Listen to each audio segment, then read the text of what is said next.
ఇన్ని ఫెయిల్ అవ్వాలని చెప్పి పెద్దమ్మ గుళ్ళో 101 కొబ్బరికాయలు కొట్టాను.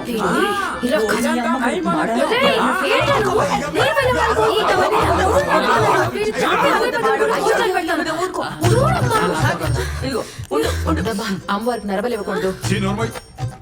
పూజలకి మంత్రాలకి ఎగ్జామ్స్ పాస్ అయ్యేలా ఉంటే చదవడం ఎందుకు? వెధవేషాలు లేకుండా పెళ్లి కొప్పుకో. నానా అది కాదు, నువ్వు ఇట్రా, నీతో మాట్లాడాలి రా. ఏంటో చెప్పు. నేను ఫెయిల్ అవ్వాలనుకుని వాడికి ఇచ్చి పెళ్లి చేస్తా అంటావేంటి? నాన్న నాకు అర్థం అవుతుంది, కూతురుగా నువ్వు నాకు పెళ్లి చేయాలనుకుంటున్నావని, అది నీ బాధ్యతని. కానీ రేపు నేను పెళ్లి చేసుకున్నాక నాకు కొత్త లైఫ్ స్టార్ట్ అవుతుంది నాన్న. అయినా నేను పెళ్లి చేసుకుని అంటున్నానా? ఇప్పుడు చేసుకుని అంటున్నా కదా నాన్న. అది వాడినైతే అస్సలకి చేసుకోలేను.